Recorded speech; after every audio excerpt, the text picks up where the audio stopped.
Jasmine, and this is my vlog for College Writing 2. I've decided to submit my presentation for my argument on social media use in a vlog style.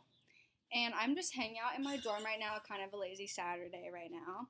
And as you can see, my friends Noah and Elaine I haven't told them about this before, but my friends Noah and Elaine have literally been on their phone forever. So I don't know what they have to say about that, but they see they're not even paying attention. Not true. Mm-hmm. I just don't even notice. Exactly. Hi guys, welcome to kind of the second part of my vlog. I'm just in my dorm practice rooms. Right now it's a really, really chill place to hang out and kind of just not have any distractions and talk to you guys about my argument. So my argument was on social media usage, and my thesis statement and my academic argument was social media use needs to be monitored and people need to be educated on the negative impacts so harsh effects can be lessened, especially on youth and teens. And my kind of three main arguments, I'm going to keep it really simple for you guys and not talk your head off because I tend to do that. So my first kind of main point was social media promotes bad body image. And we've heard a lot about this, but I feel like I hear more about it in magazines and about how press affects us in a bad way. And what I found research was, and this was the UNSW Australia School of Psychology, and they did a study to see the correspondence between Facebook use and young women. And what they found were preteens that were Facebook users reported more body image concerns than non Facebook users. And what they found was this was because of the social comparison theory. And I actually looked a lot about this while I was researching my paper, and it's very interesting.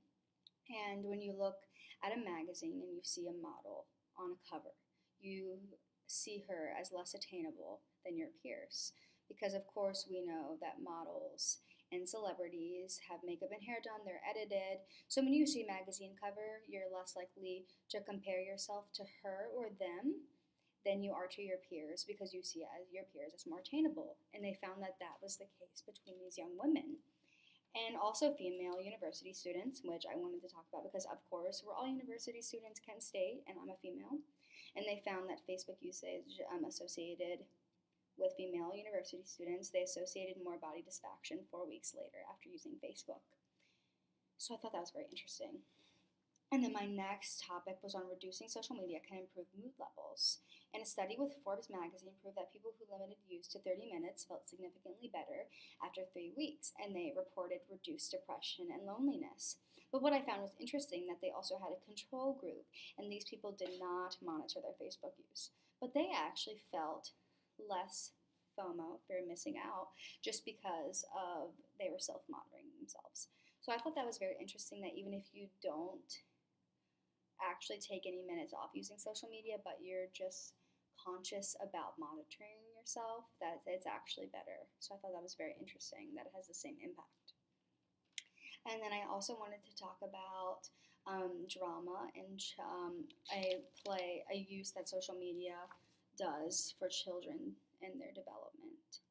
And child therapist Liz Morrison said, words are less easy to misconstrue than social media because social media does not include, of course, body language or inflection.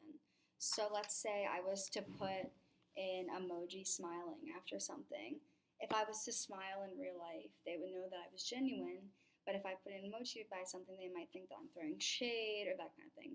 So a lot of things can be misconstrued from social media.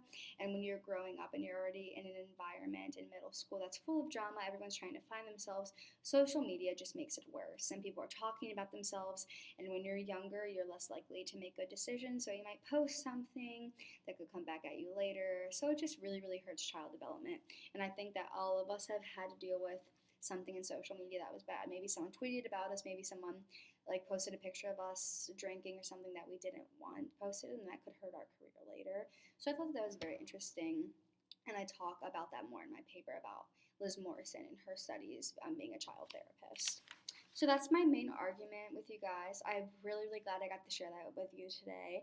And again, I'm going to restate my thesis statement. Social media needs to be monitored, and people need to be educated on the negative impacts so harsh effects can be lessened, especially on youth and teens. And I'm really, really glad that I got to talk to you about this today. So as I'm about to walk out of the room, I just wanted to say I'm so happy that I got to share my vlog with you about my argument. And tune in to see my next vlog. Bye, guys.